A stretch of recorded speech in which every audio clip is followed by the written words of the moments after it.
अगर मैं आपको बोलूं कि एक व्यंग्यकार ने पूरे महाराष्ट्र की पॉलिटिक्स बदल दी, तो आप विश्वास करोगे? नहीं ना? लेकिन ये सच है। और आज जो शिवसेना है ना, वो बिल्कुल अलग है जिस शिवसेना को बाला साहेब जी ने बनाया था। देखिए, आज हम बात करने वाले श्री बाला साहेब ठाकरे जी के बारे में। एक ऐसे इंसान जिन्होंने मुंबई को अपनी मुट्ठी में कर लिया था और करोड़ों लोगों को प्रेरित किया, और उनने एक पॉलिटिकल पार्टी स्टार्ट की जो आज 3 टुकड़ों में बटी हुई है। और सबसे इंटरेस्टिंग बात, उन्होंने जो आइडियल्स रखे थे वो आज कहाँ है। साउथ इंडियंस के अगेंस्ट जो उनका स्टैंड था वो कैसे बदला, और कैसे हिंदू हृदय सम्राट तक का सफ़र तय हुआ। तो आइए शुरू करते हैं आज टॉक टुडे का एपिसोड नंबर 4। 23 जनवरी 1926 में बाल केशव ठाकरे जी का जन्म पुणे में हुआ था। पहले वो व्यंग्यकार थे, फ्री प्रेस जर्नल में काम करते थे और उनके कार्टून्स काफ़ी शार्प होते थे। पॉलिटिकल सटायर, सोशल कमेंट्री, सब कुछ। उनकी आर्ट में एक अलग ही दम था। लेकिन 1960 में उन्हें जॉब से निकाल दिया गया। तो उन्होंने क्या किया? स्टार्ट की अपनी वीकली मैगजीन मार्मिक मराठी में, और इसमें वो अपने कार्टून्स के थ्रू बात करते थे मुंबई की प्रॉब्लम्स के बारे में। 1960 में मुंबई को देखे तो इंडस्ट्रीज एक अलग ऊंचाई छू रही थी। जॉब्स आ रहे थे, बट उन जॉब्स को कौन ले रहा था? बाला साहेब ठाकरे जी के अनुसार साउथ इंडियंस। और उनका देखना था कि टेक्सटाइल मिल्स में, ऑफिसेस में, क्लरिकल पोस्ट पे मेजॉरिटी साउथ इंडियंस थे, और लोकल मराठी यूथ वो स्ट्रगल कर रहे थे। अभी पार्शियली सच भी था। साउथ इंडियंस स्पेशली तमिल्स और कन्नड़ लोग एजुकेटेड थे, इंग्लिश आती थी, तो उन्हें प्रेफरेंस मिलती थी। बट बाला साहेब जी ने इसको बनाया एक फुल फ्लेज्ड मूवमेंट। 1966 में उनके कार्टून्स का टोन बदल गया। मुंबईची भूमिपुत्र कौन, ये सवाल उठने लगा। मराठी मानुस को पहला हक मिलना चाहिए, ये नैरेटिव बिल्ड होने लगा। और देखिए, ये अपील करता था मिडिल क्लास मराठी फैमिलीज़ को, जिनके बच्चे जॉब्स के लिए स्ट्रगल कर रहे थे। उनको ये बात लॉजिकल लगती थी, अपना शहर अपने लोग पहले। 19 जून 1966 एक हिस्टोरिकल डेट। शिवाजी पार्क में एक मीटिंग हुई और ऑफिशियली एक पार्टी बन गई, शिवसेना। नाम रखा गया श्री छत्रपति शिवाजी महाराज के नाम पर। बट इनिशियली ये पॉलिटिकल पार्टी नहीं थी, ये था एक worker union type of organisation. Bala Saheb ji का कहना था सिंपल, मराठी यूथ्स को जॉब दो वरना हम फोर्स करेंगे। और फोर्स किया भी। साउथ इंडियन रेस्टोरेंट्स पे अटैक्स, उदुपी होटल्स तोड़ना, साउथ इंडियन एम्प्लॉयज़ को धमकाना कि जॉब छोड़ो, गवर्नमेंट ऑफिसेस में जाके डिमांड करना कि मराठीज़ को रिक्रूट करो। ये वायलेंस था, हाँ था, ऑब्वियसली। बट पॉलिटिकली ये काम कर रहा था। फ्रस्ट्रेटेड यूथ को एक डायरेक्शन मिल रही थी, एक आइडेंटिटी मिल रही थी, क्योंकि उस टाइम पे हम मराठियों को इंग्लिश नहीं आती थी। बाला साहेब जी ने ब्रिलियंटली यूज़ किया लिंग्विस्टिक प्राइड को। मराठी भाषा खतरे में है, ये नैरेटिव, अपनी संस्कृति बचाओ, जिससे लोगों में एकता आई और सब एक साथ आए लड़ने। 1960 और 70 में शिवसेना का मेन टारगेट थे साउथ इंडियंस, और ये सिस्टमेटिक था। तमिल शॉप्स पे मराठी में बोर्ड लगवाना, साउथ इंडियन एम्प्लॉयज़ को थ्रेटन करना, रेलवे स्टेशन पे साउथ इंडियंस को आइडेंटिफाई करके हरास करना, इवन ट्रेन्स रोक दी जाती थी चेक करने की कौन साउथ इंडियंस आ रहे हैं। 1960 में मल्टीपल रिवॉर्ड्स हुए, साउथ इंडियंस के एरियाज टारगेट किए गए, दादर, माटुंगा। और ये काम भी किया। कंपनीज ने मराठी यूथ को हायर करना शुरू कर दिया डर के मारे। गवर्नमेंट ने लोकल प्रेफरेंस पॉलिसीज़ लाना शुरू कर दी। पॉलिटिकली शिवसेना रेलेवेंट हो गई। कम्युनिस्ट पार्टी जो तब महाराष्ट्र में स्ट्रांग थी, उसकी यूनियंस को चैलेंज कर रही थी शिवसेना। लेट 1980s में एक बड़ा शिफ्ट आया शिवसेना की आइडियोलॉजी में। समय के साथ साथ सब मराठी भाइयों ने सीख लिया था कि माइग्रेशन अर्बनाइजेशन का एक हिस्सा है। साउथ इंडियंस ग्रेजुअली टारगेट से बाहर होने लगे। क्यों? Multiple reasons. First, economic reality change. South Indians अब सेटल्ड हो चुके थे मुंबई में, और उनके बच्चे भी मुंबई में पैदा हुए थे, तो टेक्निकली वो भी मुंबईकर्स हो चुके थे। Second, national politics.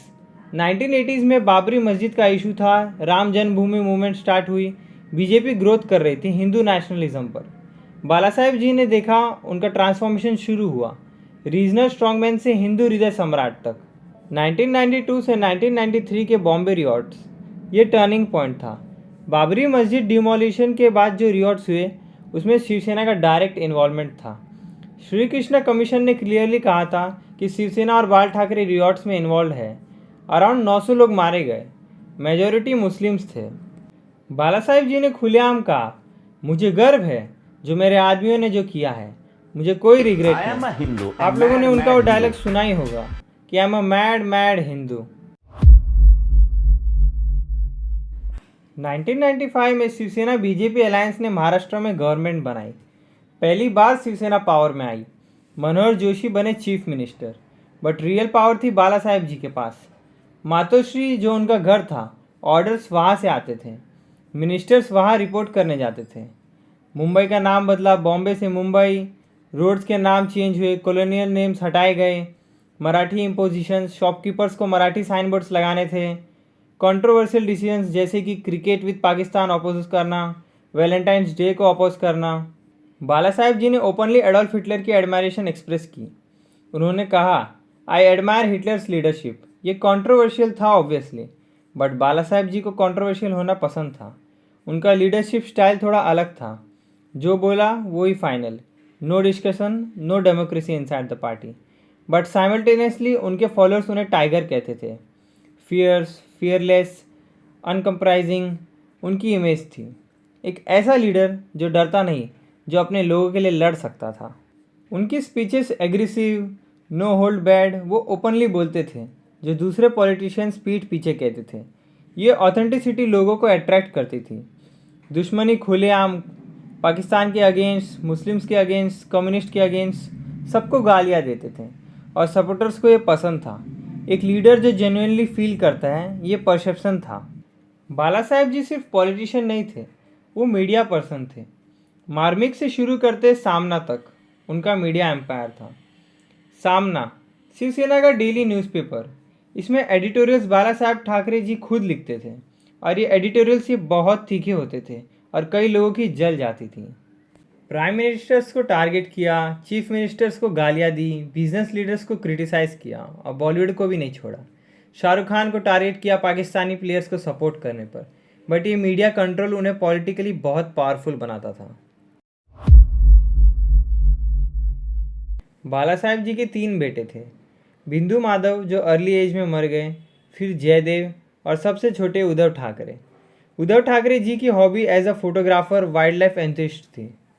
पॉलिटिक्स में इंटरेस्ट नहीं था, बट बाला साहेब जी ने उनको तैयार किया। राज ठाकरे बाला साहेब जी के नेफ्यू थे, लेकिन बहुत क्लोज, यंग, एग्रेसिव। लोगों को लगता था उनका राज वो ही संभालेंगे। बट 2006 में बड़ा स्प्लिट हुआ और राज ठाकरे जी ने शिवसेना छोड़ दी और बनाई अपनी खुद की पार्टी MNS, महाराष्ट्र नवनिर्माण सेना। बाला साहेब जी की आइडियोलॉजी इवॉल्व हुई ड्रास्टिकली। 1980s तक शिवसेना मराठी कट्टर पक्षपाती बनी। Marathi pride, Mumbai for Marathis. 1990s में ट्रांसफॉर्मेशन कंप्लीट हुआ। हिंदू हृदय सम्राट, राम मंदिर movement, VHP, Bajrang Dal, RSS सबके साथ रिलेशंस बन गए। जो आइडियोलॉजी थी वो कम्प्लीटली रिप्लेस हो गई हिंदुत्व से और खड़ी हो गई हमारे हिंदुत्व को बचाने की एक पार्टी। बाला साहेब जी की लाइफ कंट्रोवर्सीज से भरी पड़ी थी। 1992 रियॉट्स श्री कृष्ण कमीशन ने डायरेक्टली इम्प्लीकेट किया, बट पॉलिटिकली प्रोटेक्टेड थे। Hate speech cases, multiple cases थे। मुस्लिम्स के अगेंस्ट इन्फ्लेमेटरी स्टेटमेंट्स, पाकिस्तान के अगेंस्ट कोर्ट्स में केसेस चले, बट उन्हें कोई कुछ नहीं कर सकता था। प्रमोद महाजन अटैक, 2006 में शिवसैनिक्स ने बीजेपी लीडर प्रमोद महाजन को अटैक किया। अलायंस था, बट वायलेंस भी था। 2002 गुजरात रियॉट्स, बाला साहेब ने ओपनली सपोर्ट किया नरेंद्र मोदी जी को, कहा मुस्लिम्स को सबक सिखाना ज़रूरी है। Attacking Indian cricket team, Pakistani players के साथ खेलने पर अपोजिशंस, महाराष्ट्र में मैचेस को रोक देना, ये सब एक आम बात थी उस समय। 17 नवंबर 2012 कार्डियक अरेस्ट से श्री बाला साहेब ठाकरे जी की डेथ हो गई, 86 साल की उम्र में। पूरा मुंबई शटडाउन हो गया। 20 लाख से ज़्यादा लोग फनरल में आए। आर्मी, नेवी, एयरफोर्स सब ने गार्ड ऑफ ऑनर दिया। Politicians from all parties condolence देने आए। Narendra Modi, LK Advani, Sonia Gandhi, Manmohan Singh, everyone. मुंबई में कर्फ्यू जैसी सिचुएशन थी। शॉप्स बंद थे, ट्रांसपोर्ट्स बंद था, स्कूल, कॉलेजेस, ऑफिसेस सब कुछ बंद। ये था बाला साहेब जी का इम्पैक्ट था। Love for him was infinite. और अब देखिए क्या हुआ बाला साहेब जी की पार्टी का। 2019 में शिवसेना बीजेपी अलायंस टूट गई गवर्नमेंट फॉर्मेशन पे। उद्धव ठाकरे जी ने कांग्रेस एनसीपी के साथ हाथ मिलाया नहीं, और मेरी उन्हीं शिवसेना को पार्टीज के कांग्रेस नहीं साथ होना जो दूंगा। बाला साहेब जी नहीं, लाइफ कभी टाइम नहीं। अपोज करते रहे। 2022 में एकनाथ शिंदे जी ने मेजॉरिटी एमएलएज लेकर चले गए। शिवसेना स्प्लिट हो गई। पार्टी ऑफिशियली सुप्रीम कोर्ट में केसेस चले। सिंबल और पार्टी शिंदे जी को मिली। उद्धव ठाकरे जी ने शुरुआत की न्यू पार्टी यूबीटी की विद न्यू सिंबल मशाल।